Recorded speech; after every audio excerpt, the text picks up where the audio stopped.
I'll ask the client, what hesitation did you have before working with our client, right? So they might say things like, we felt they were expensive, we weren't sure because we saw this one thing that, we didn't know if it was right for us. That question always uncovers a lot. And that is such a good feeder for copy, because we can tackle objections before they even get onto a sales call. Welcome to the Master Dealmakers Secrets podcast. And now, here's sales growth strategist, John Blake. Okay, I have got Wang with me today. We have known each other for a while. We met in Sydney a few years ago. Will is the owner, CEO of Growth Labs. And Growth Labs is quite a niche agency. They do the three pillars, the things that Will concentrates and focuses on for his clients are marketing strategy, messaging and copywriting, and funnel and advertising. And the thing that I love about what Will does is how targeted he makes everything. And he has quite a unique process around researching how he puts his campaigns together. And so I'm really excited to dig down deeper into that process so that we can get a bit of a sense and we can learn some things that you can apply in your business. Mate, welcome. John, mate, thanks for having me on. I mean, we've known each other for years and years, and we've seen each other several times, especially, a couple of events together as well, up in the Goldie, Sydney, and a bunch of times. So, mate, good to finally chat to you here. Yeah, definitely. So, mate, there's so much that we could talk about, and there's, it's quite different what you do. In this world where digital agencies are a dime a dozen. You have a very specific process which is unique and it's incredibly effective.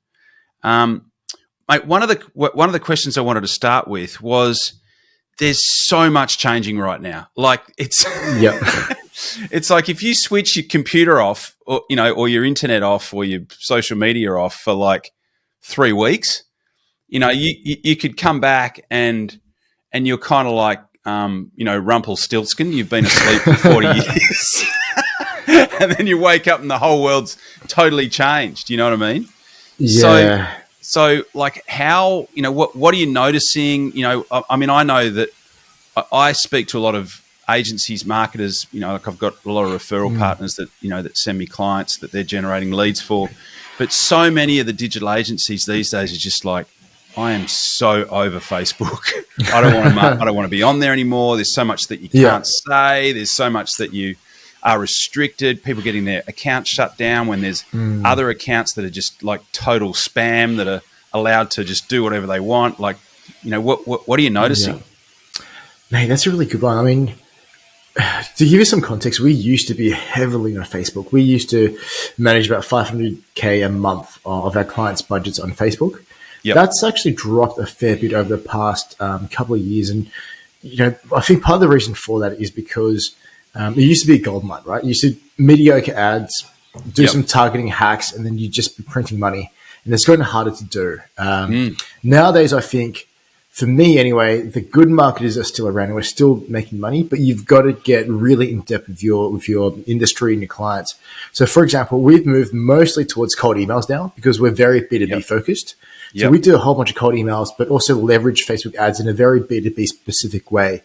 So agencies out there who might be trying to do B2B and B2C and all this other stuff, they're going to struggle because they don't really get into, or they don't have enough data or dive deep enough in terms of their own specialty to kind of evolve with the platform. And it makes sense. There's so much to learn with the platform. It's always constantly changing. If you're doing it for like 2 totally different types of businesses, the amount of learning you've got to do and upskilling to keep up with it is just unreal. Yeah, it's crazy. I reckon I've had about, I've been doing this in one way, shape or form for nearly 20 years. And there's been at least 3 moments in that 20 years where I'm like, I need to learn how to do Facebook advertising. And so I'll buy a course, sit down, just determine that I'm going to learn it and then I'm going to put it, and then like I'm about, I don't know, like, probably various junctures within my process of learning, and I've just gone, I would literally rather stick a fork in my eye than keep doing this. It's a bit like that. It's very much. Each one of those 3 times that I revisited it, it was different. You know, the platform had changed, the rules had changed, what you could do had changed, what you couldn't do had changed.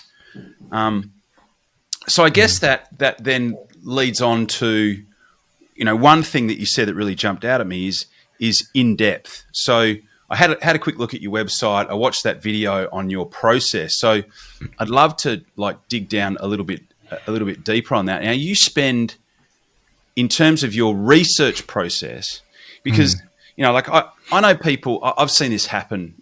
You know, and it can be like watching a train wreck. You know, where you see someone who comes up with a concept or an idea or a product, and they're just, oh, this is going to be huge. You know, and I think this is amazing, and I'm going to sell it to this target, and I'm going to sell it in this way, and I'm going to launch it, and it's going to go nuts, and it just fails miserably. And I know a bunch of people that have lost massive amounts of money. You know, like just taking a punt on what they thought was good.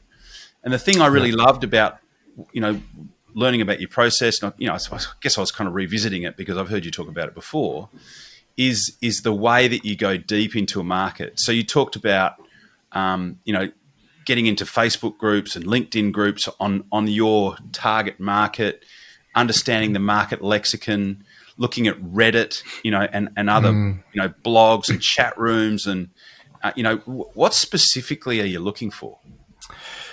That's such a good question. So, I think when I'm looking for buying patterns. I'm looking for people actually taking action. So, for example, if I'm doing research on a client, I'll check out reviews of people who have bought the program before. And on places like Reddit, sometimes you'll have honest reviews where people are like, hey, I bought it. Here's what I really liked about it. Here's what I didn't. So I'm trying to establish like who, you know, what the buyers are saying and actual buyers. I'm also looking for gaps in competitors. So, for example, if I'm looking at a client's product and they've got a very strong competitor, I'm looking at competitor reviews. Again, whether it's on Twitter or Reddit, wherever it is, what are the things that people are complaining about, and what are the things that people have said about competitors that we can use to our advantage? So that's, you know, very surface level. I'm also looking at any jargon they use or any, you know, terminology they use that I don't understand, but people within, but it's been mentioned a couple of times because people in that industry or in that space speak that way, right? So really looking at the language they're doing.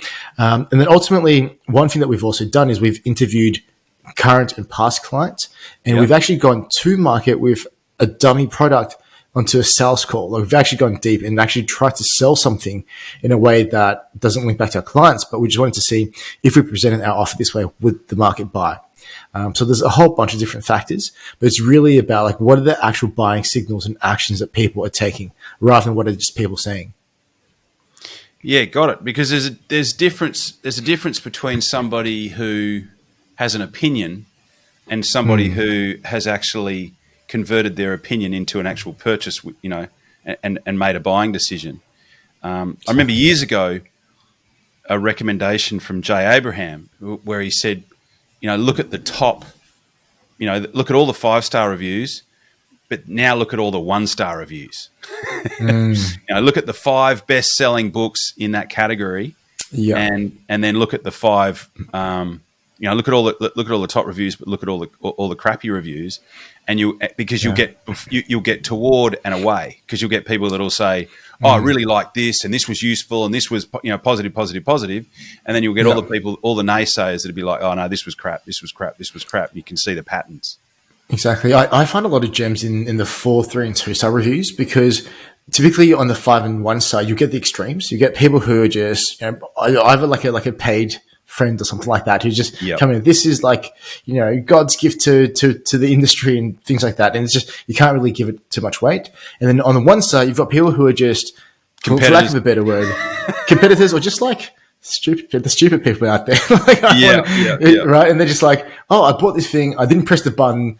It was a very obvious button, but I didn't press it. It's not my fault. I'm not stupid. 1 star. It's like, okay, that we can't help. But kind of in between is kind of where you get some gold, where people like, I've given it 3 stars because this part was good, but I really missed this part. So just going through that area as well, it's quite nuanced, but ultimately you'll find some gems. Yeah, I love that. Awesome. And Twitter and Reddit, I've inadvertently seen things reviewed on Reddit. There's quite a lot of activity on there, isn't there? There is, and you do have to take it with a grain of salt, because I find Reddit to be a very negative platform.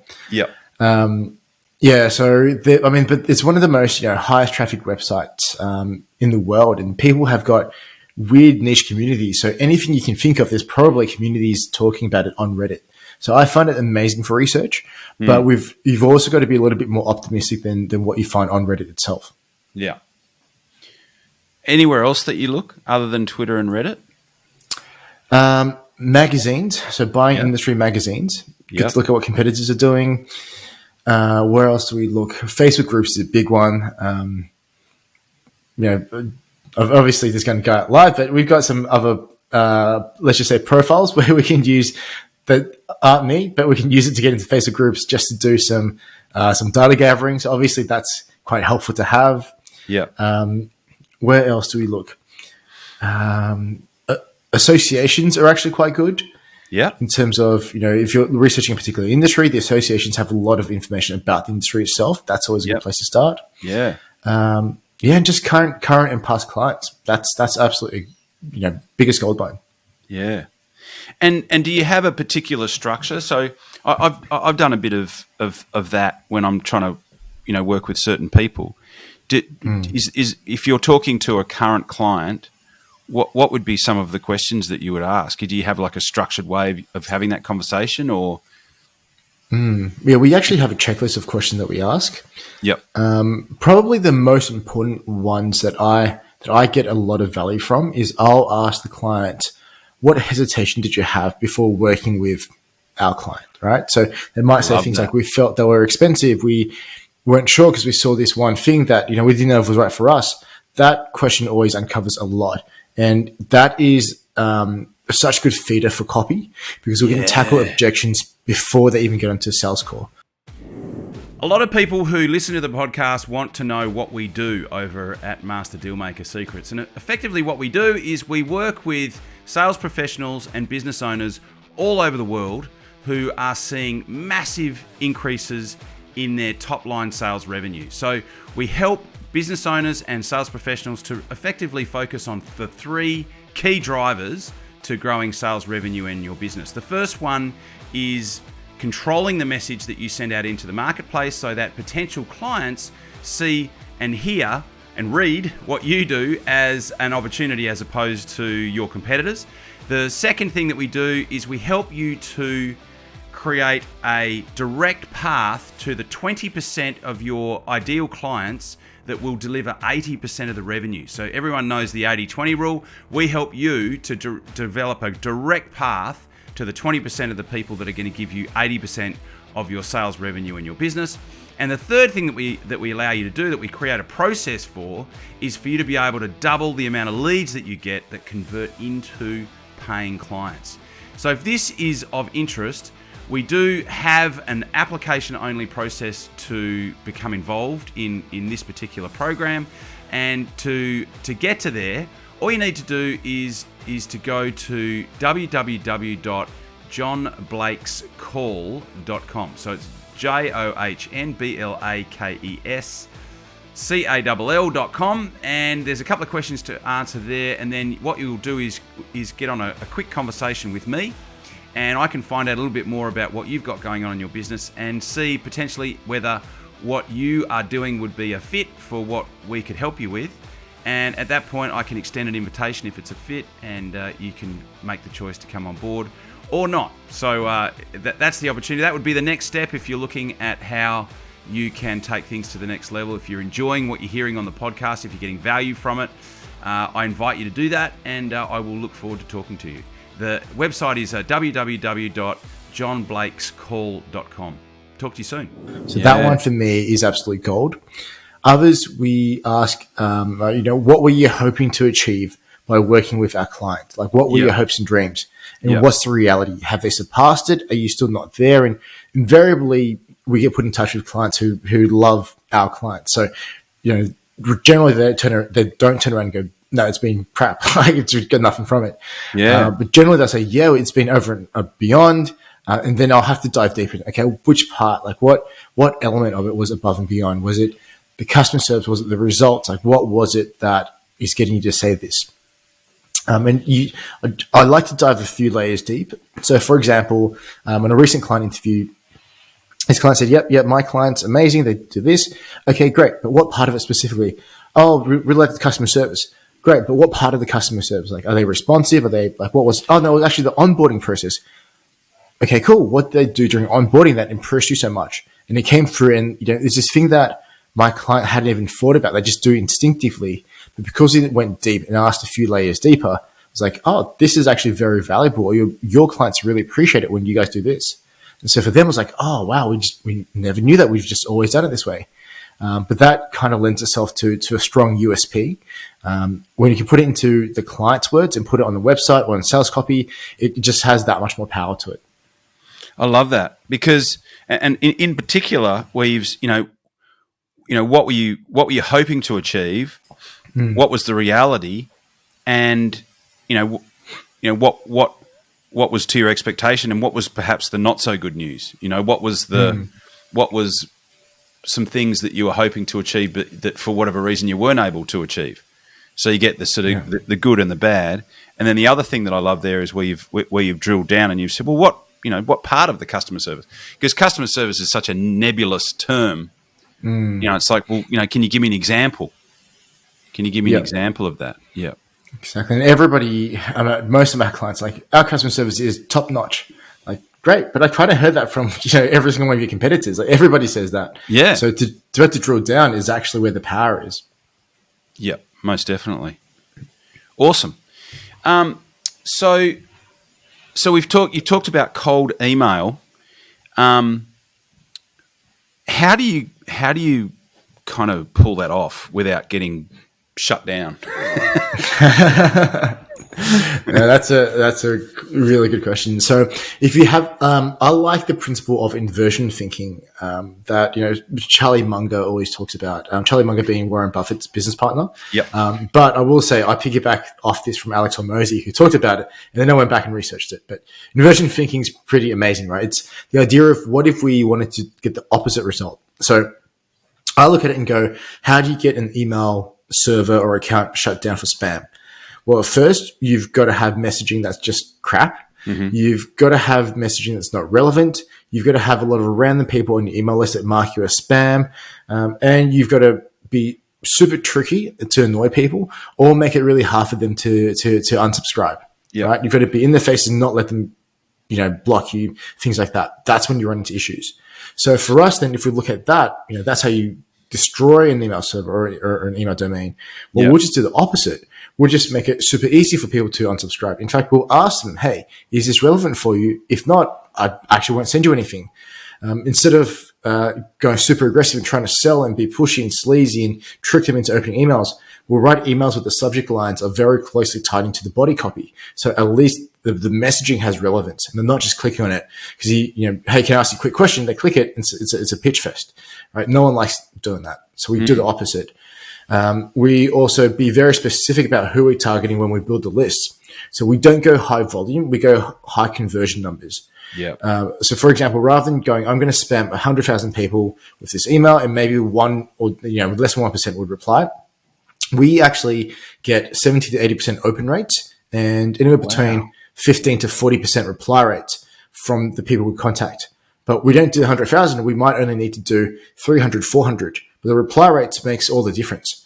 And because we've pre-filtered them, we know that they're good buyers.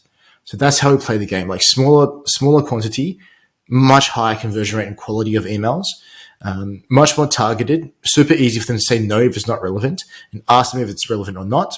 And just make it easy for them to, click a link and say, don't send me another email. So those are some of the general things that we look at. Yeah. I mean, like 70% open rates just off the charts. Like that is like fantastic. I mean, I reckon the emails I send out to my database might get 20 to 30% open rate. But that's actually still really good. I'm talking, when I say 70%, I mean over a sequence of 5 emails. Yep. So each email will probably get about 30 to 40% open rate. And then obviously that's still brilliant. It's still brilliant. It just comes back to relevance and also personalization, like really researching each and every single contact. Yeah.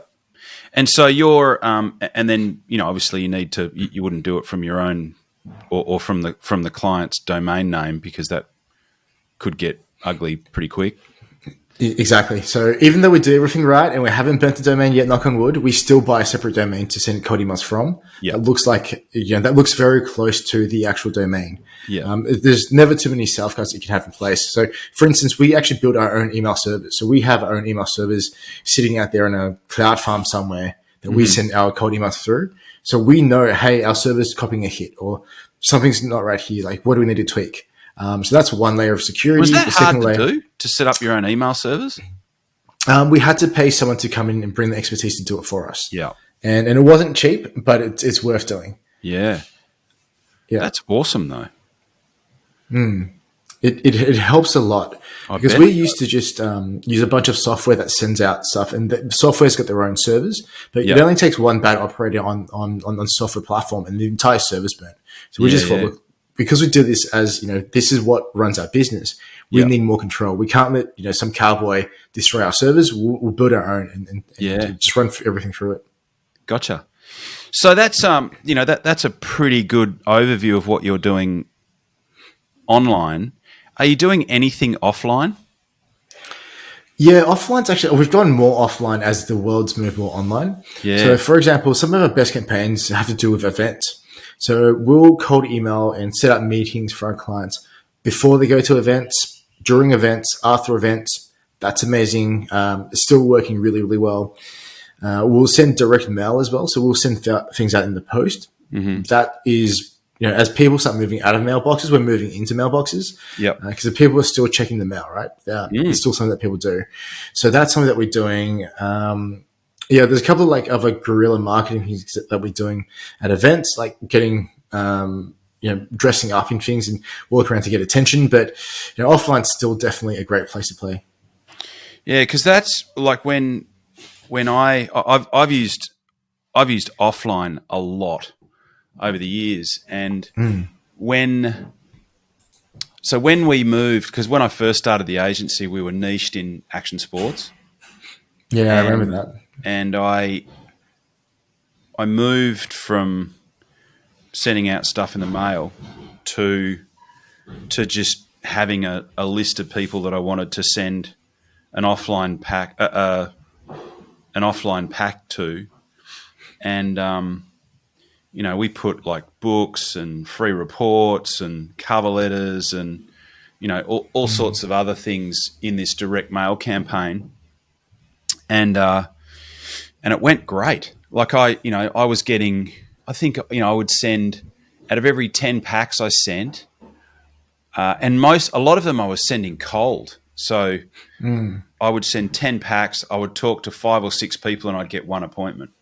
Wow, that's amazing. And they were targeted. They were people that I'd chosen specifically.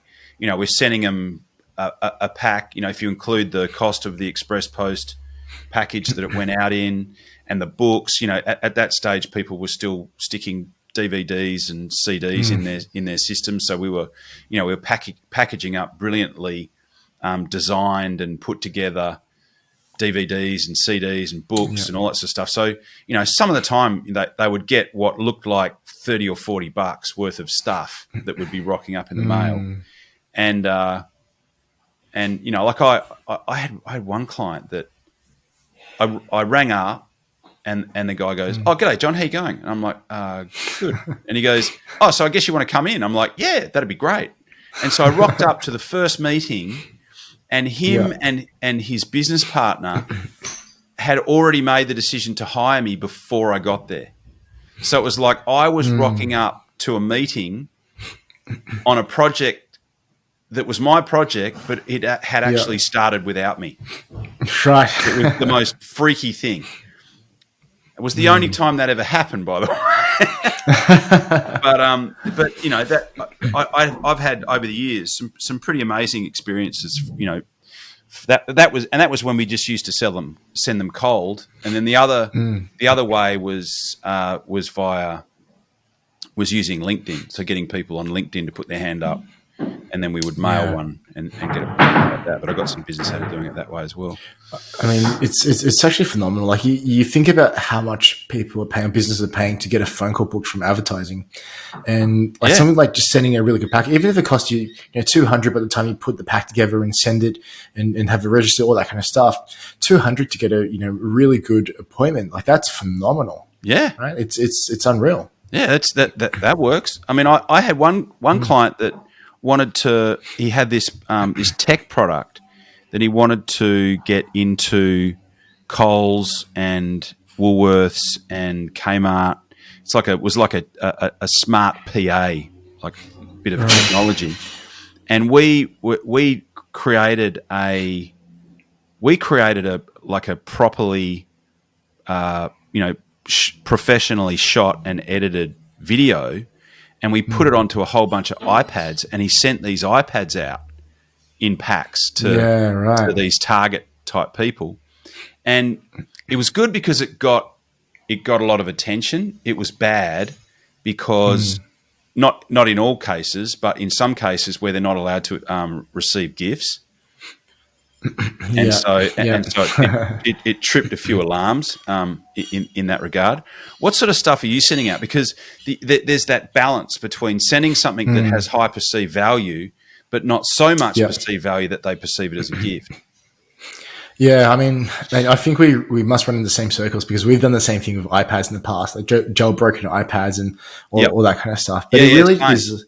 Yeah, it's just a balance, right? Because if you can go after private enterprise where the deal size could be in the millions, and we've had clients like that where they sell ERP or CRM systems. Implementation alone is $500,000 to $600,000, and then you've got yearly licenses. So a client in that space is worth can be worth tens of millions. In that regard, sending an iPad is just cheap as chips. Like if you can get one meeting, well, dude, it's just paid for itself for the next 10 years. Yeah. But in smaller cases, right, where clients aren't quite at that level, we've sent things like, what have we sent? I personally have sent things like surf wax out to people, surfboard fins, so you'll love those ones. We've sent fridge magnets. That's pretty boring, but kind of still works. For kind of more local businesses. We've sent coffee coupons, for instance, with the messaging of, "Hey, I'm going to buy you a virtual coffee. Can I meet you here?" Postcards are great, especially if they're quite funny as well. Just a whole range of things. I mean, stress balls is kind of standard. The only thing that limits it is based on postage cost is one, because at a certain size you can't just send a letter. So it depends on how much the client's worth, and obviously just how imaginative can you be. So I've sent, help clients, I should say, send things where it's like a puzzle box. We've got to figure out the puzzle. And when people get the shits because they can solve it, it's like, God damn, just call the number on the back and I'll tell you how to solve it. So that's been kind of cool. Yeah. Actually, my favorite is where at one point we were dealing with a lot of media. So we were dealing with traditional print media, magazines, cinema advertising. And I got the contact details of this guy that was the sales manager of the local radio station. And I found out that he loves cherry tomatoes. And at the time I was living in Margaret River, and his office was in Subiaco, which is in Perth. So it's a 3 hours drive north. And so I put all of the education-based marketing packaging stuff. So, a couple of books, 2 or 3 free reports, and then a cover letter that I printed out on really gussy stock. And I sent it to this florist around without telling the florist that it was coming. I just sent all this stuff to the florist. And so I ring the florist. I said, "Oh, did you receive a package from me?" And she's just like, "Yeah." Like, you weirdo. And I'm like, "Okay, what I want you to do is I want you to put all that stuff in a basket and I want you to put 2 punnets of a two punnets of really fresh cherry tomatoes, and I want you to put that cover letter. I want you to stick that cover letter in the corner of it, and just arrange it like you would, any other basket that you were sending. And the cover letter had a headline on it that was in, I don't know, 32 point bold, that said, in the time that it takes you to eat these cherry tomatoes, I can show you how you can double your sales. Very nice. That's awesome. So I sent that, and then I totally shot myself in the foot because I spelt the name of the company wrong. So I got the appointment, but he was never going to do it because I just totally cooked it, right? Mate, it's funny because unless you've actually done stuff like that, it's like everyone's made those mistakes. Hey, this is the first time I've admitted that publicly. And because it literally that happened in about 2007. So it's taken me that long Right. to actually admit that to anyone because I was so because it was just such a give yourself an uppercut moment. But, mate, I'll share one of mine with you just so we can balance out the universe here. Yeah. We ran a campaign for ourselves. We ran a lunch and learn campaign for ourselves using cold emails to fill the spots. Right, got 5 people coming through. They were all my dream clients. They were literally my dream clients. You could if I had avatars, I'd have 5 of their faces on. Wow. I had 4 of them in the room already, having small chat, waiting for the 5th one. I'm sitting there going, oh, maybe he's not going to show up because it was a free event. Sometimes people, ghost you last minute, bail last minute. Like, okay, well, whatever, we'll kick on. Later, I find out that the 5th person who was ready to sign up with us, he was there super impressed going, this was such a good campaign. I want to run this for ourselves. Waiting downstairs our office at the lifts, couldn't get up because the person I had hired to walk these people up couldn't be bothered waiting for someone and went to lunch. So he was sitting down there for half an hour going, I was going to sign the contract with these guys. Like, where are these idiots? What are they doing? And my employee was just like, I can't be bothered waiting. Like, it's already been 3 minutes. That's fine. I'm out of here. I've got a lunch appointment. I want to go get some beers. So that led to a massive loss because he was literally, I brought up to his office a couple of days after I found out about this with a box of Krispy Kremes to say sorry. He goes, mate, I appreciate it. We're cool. But I also just wanted to let you know what your employees cost you. And so that was also another one where it's like, bloody hell, like that should not have happened, right? But that, that's my story. It was. But I think the lesson in it, right? Because you know how it takes, sometimes in the moment you just think, there is no lesson in it. You're an idiot, right? But the lesson in it is it's better to have executed on something, and at the time when I sent it, it was like to the best of my ability. Sure, I didn't spot the typo, but to the best of my ability, it was pretty creative. It was fun. Yeah, I got the appointment, but the guy, on principle, he was just like, nah.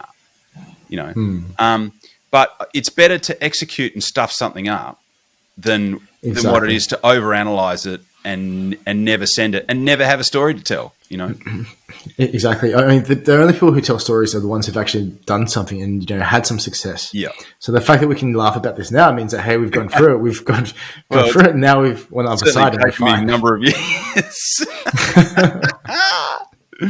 Yeah. No, that was 2007 anyway. But yeah, so yeah, it's interesting. It's that balance between, I've helped clients with those video brochures, that you get printed up and you open up. And they play. Yeah, they were amazing. I love them. Yep. Yeah, they're still doing those, but it all just really depends on who the target is and what they're potentially worth. Yeah, exactly. But yeah, the offline thing, like I run a 1-day professional sales masterclass, and I have a particular section where I'm talking about, sending things to target clients offline, and the offline path to your client is just there's no one there. It's like you could fire a shotgun down that road and you're not going to hit anyone. Yeah, I mean, offline, it's all the stuff that. Like as I move more into the cold email stuff, I realize it's the stuff that's not as sexy, but it just consistently works and will never go out of fashion. Yeah. That's the stuff that we've gotten really good at for our clients. Whereas it's easy to go, let me go hack Facebook ads and figure out this awesome targeting thing. But I mean, at the end of the day, that changes so quickly and so inconsistent. Whereas most of our clients are just like, give me 10 leads this month, 10 leads the next month, 10 leads the month after that. We'll all be good. And so all this offline stuff we're talking about just does that. Yeah. Well, we in the LinkedIn campaign, we had our messaging was, I think there was like maybe 4 messages. The first one was like the, hey, thanks for connecting thing. The second one was, hey, we developed this, this free resource. It was like a training thing or a PDF or something. The third one was, at the moment, we're helping people, put together strategies. If you want to book a call, go to this link.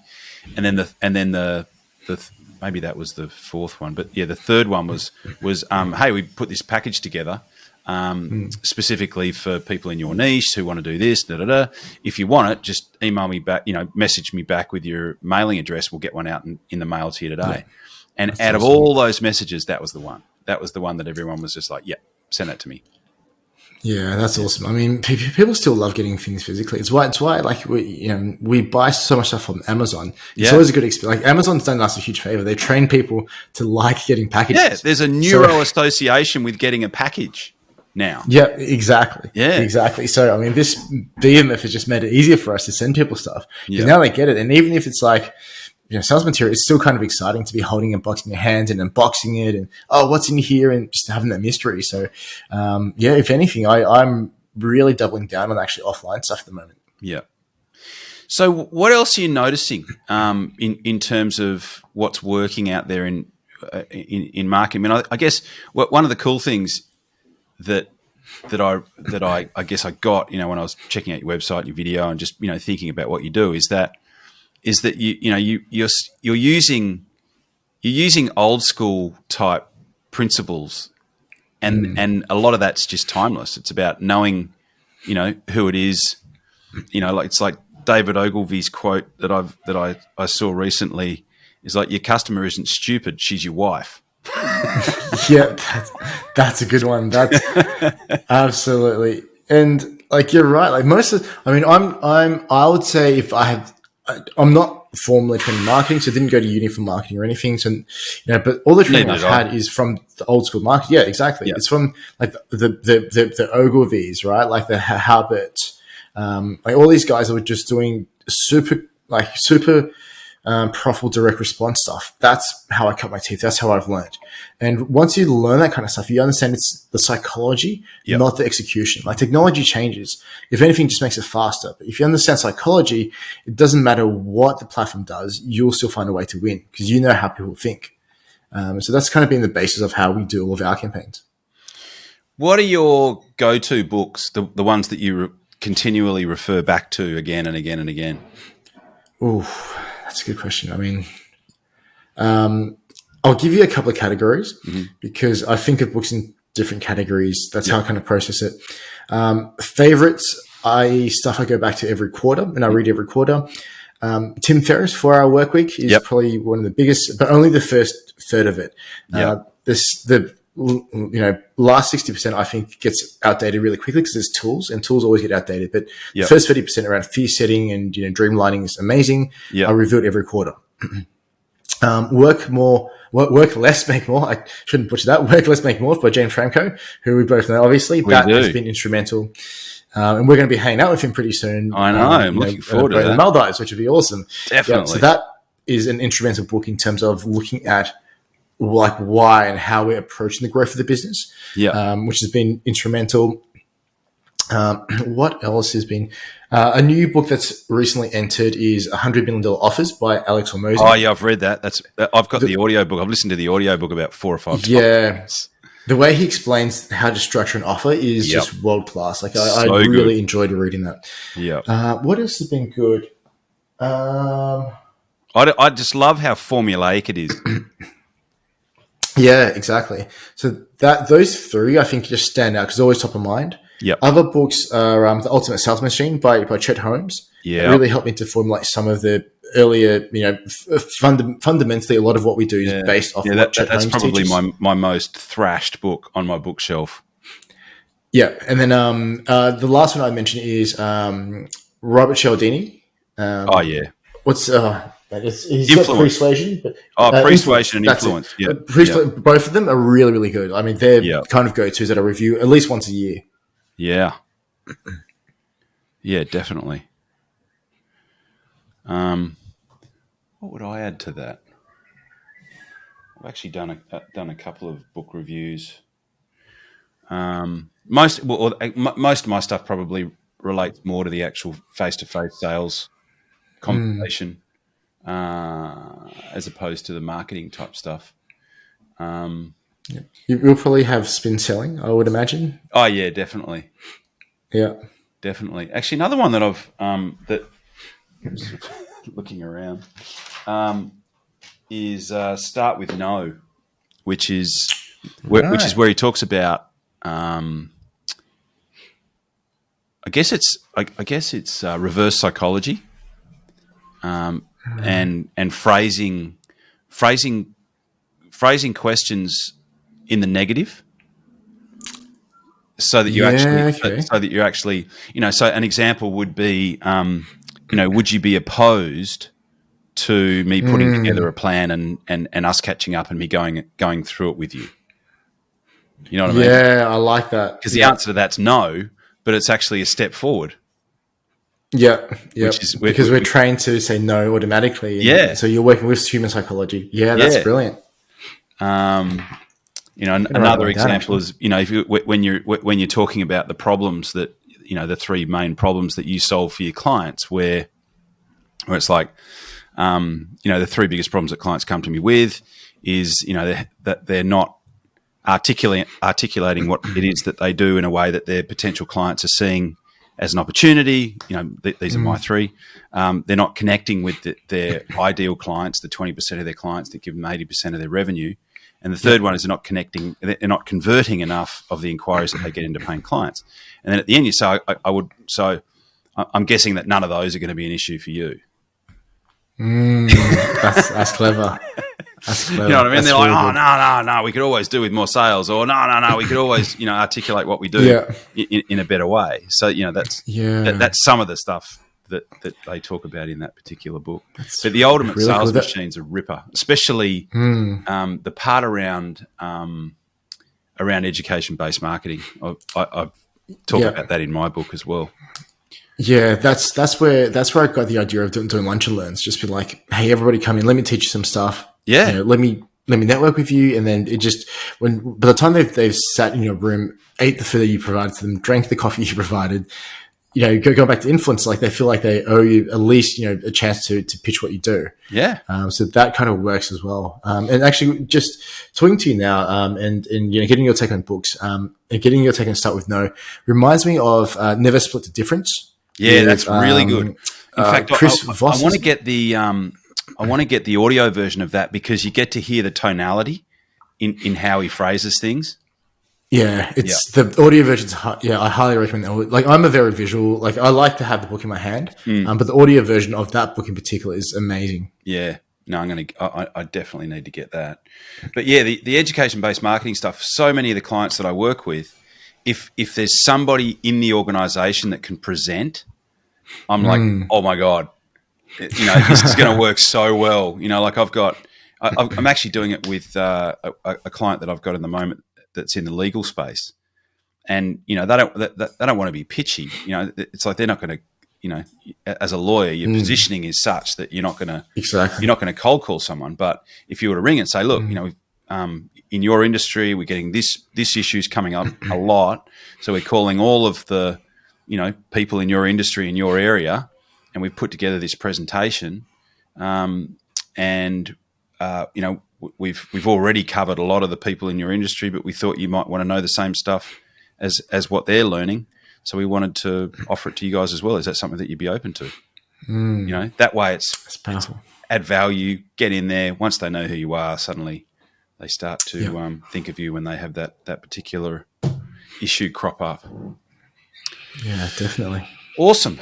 Well, mate, is there anything else that you think's relevant? There's a lot of, obviously, bricks and mortar business owners. There's probably a few coaches and stuff that listen in. and a whole bunch of salespeople. Is there anything else that's top of mind for you that you've experienced in the last 2 weeks since things have changed again? That you think would be relevant?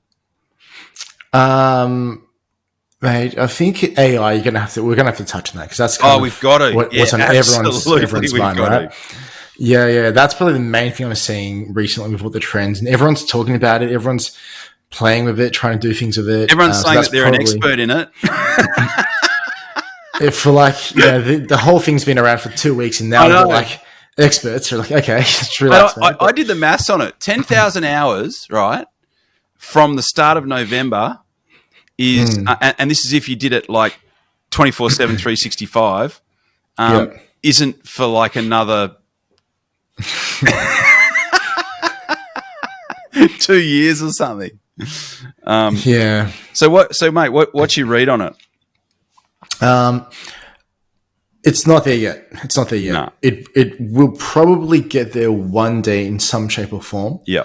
But the amount of copy I've pushed through it and compared and actually used data. So, for example, for a client of ours, we use AI copy and I wrote copy and we ran ads to the copy and saw which one got the most sales.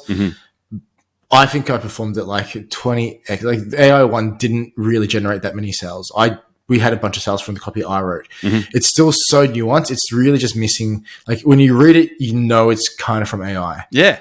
It's missing the nuance. It's missing subtlety. It's missing like emotion. It's clever, but it's not clever enough yet. No. That's totally my read on it. Like for somebody that knows what good copy looks like, right? It's. Have you read Malcolm Gladwell's book Blink? Not Blink, but I've read others. Okay, so Blink. Blink talks about it talks about the 10,000 hours thing, right? Right. So yeah. The example that he uses is art experts that were able to spot a fake within 2 or 3 minutes, right? Yeah. So when I look at copy that's been generated by in AI, within 2 or 3 seconds I can tell that it's been written in AI. So I'm at the moment, one of the things that I'm doing is I'm finding and placing salespeople for clients. And so because of that, I'm seeing cover letters that are coming through, and within 2 seconds I can go, that was written in AI. Yeah. Like within 2 seconds. And it's quite bizarre. It's quite bizarre because if you know what good copy looks like and good writing structure, you can tell when something's not right.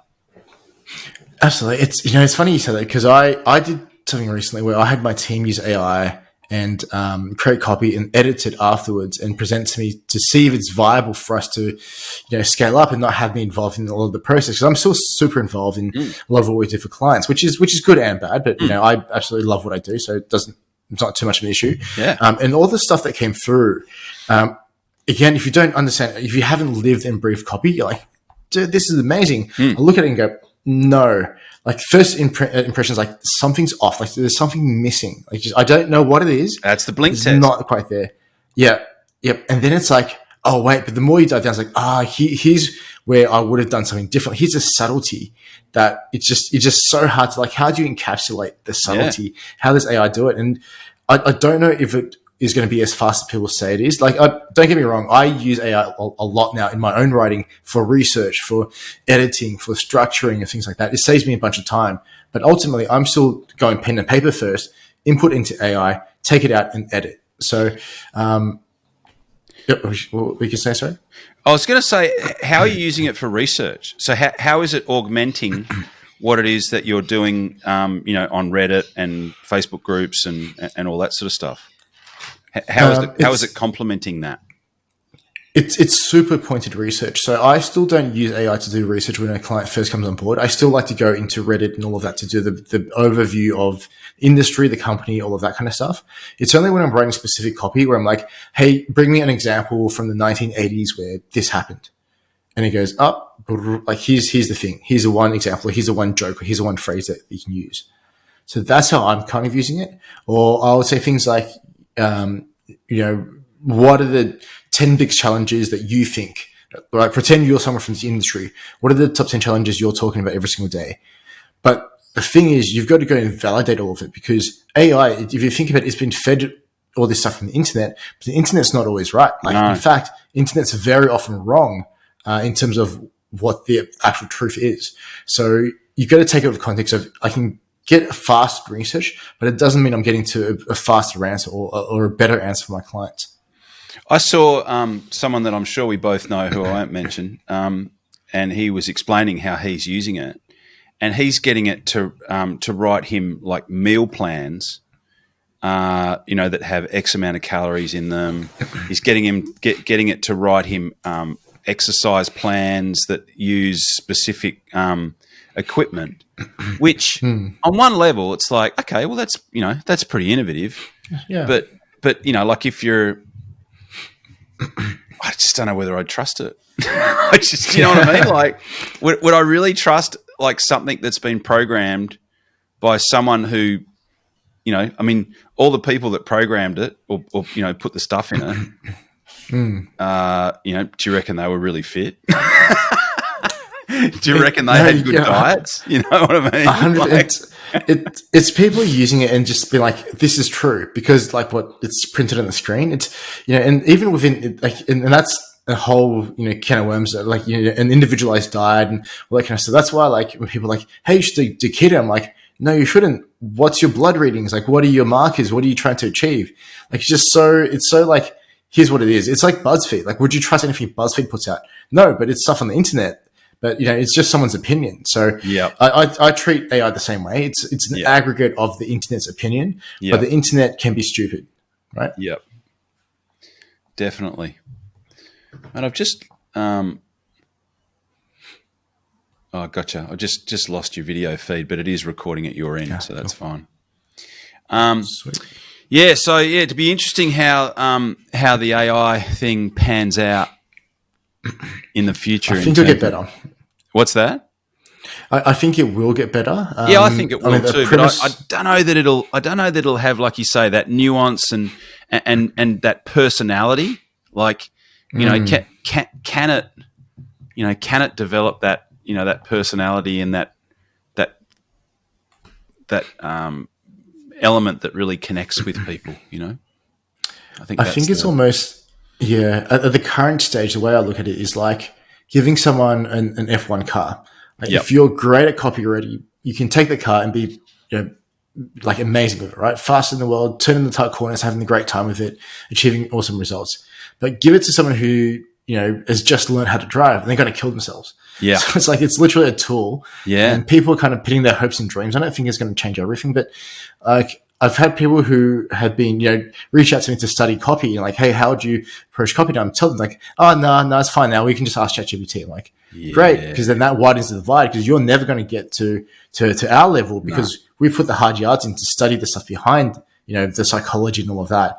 And they're just depending on this chat thing to, ChatGPT to write it. And again, like, I use it every single day in my work now, because I love the AI stuff, but it's not, you've got to use it for the right applications in the right way. Yeah. I've had some clients that have used it to create, like cold calling sales scripts. And they'll create it and they'll send it to me, and that's, here's a cold email that I got ChatGPT to write, and they'll go, and they wrote, it's actually really good, and I'll look at it and I'll go, nah, it's not.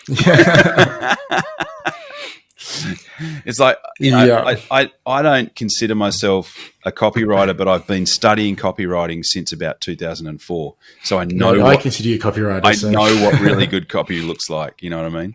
And I've written a lot of copy for clients, and myself, just email copy and, all that sort of stuff. So, so I agree. It was important that we talked about that. Mate, I'm mindful of the time. So what I wanted to ask is, mate, if anyone's interested in working with you or finding out more about what you do, your website is Growth Labs with a Z. With a Z. Yep. Growth Labs with a Z.com. .com. That's it. And anywhere else that you'd like or prefer people to connect with you? Yeah, so we're going heavy on content. So if they want to find out more about how we're doing cold emails or, the copy process, LinkedIn or YouTube is probably the best place to find me. Yep. LinkedIn, I think my tag is Wang Lifsey, and potentially the same on YouTube as well. I'll have to check that, but putting up a lot of content as well to help people. Sorry, your tag is Will Wang what? Wang Lifsey. Lives here. Got it. Lives here, yeah. So Awesome. I'm pretty sure that goes across both LinkedIn and YouTube. But if they just follow those for content. I'm putting out content every day on LinkedIn. Wow. And then on YouTube, once a week, we'll do a long form video. So nice. I think that'll give people enough to go on. Awesome. Well, mate, so much value in what we've covered today. Very much appreciate you jumping on. And, mate, looking forward to getting some barrels with you in the Maldives when we get over there. I don't know. I'll watch you get barrels, mate. I'll be on the shoulder just going, just like trying to kill myself. So, mate, hopefully I can remember how to do it because I haven't surfed for 3 months because of this bloody ear. But, hopefully I'll be surfing. Mate, you'll be stealing everyone's waves. Yeah. I'm not even worried, mate. You'll be stealing everyone's waves, getting barreled and just fully stoked. Yeah, I'm really looking forward to that. I've got Fiji in July too, so I've got a client flying me over to do his. That's so good. Yeah, because he knows I surf. He rang me. He said, "I'm having my conference in Fiji. Would you be interested in coming over and presenting to our team?" I'm like, what do you think about that? Yes. So, and I told my wife, and she said, "I'm coming." Very nice. So we're staying for a week, so that'll be good. Oh, beautiful. Surf cloud break for the first time. Amazing. Yeah, mate, I'm jealous. Awesome. Well, mate, we'll leave it there. Thank you so much again for being on, and I will no doubt chat to you soon. Catch you soon. Thanks, Sean. You've been listening to Master Dealmaker Secrets with John Blake. Subscribe to get more in-depth strategies and maximize your sales process with new episodes every other week. And double your inquiry to sale conversion with the lead flow you already have. Go to johnblakeaudio.com for his exclusive, free, no fluff audio training and companion PDF guide.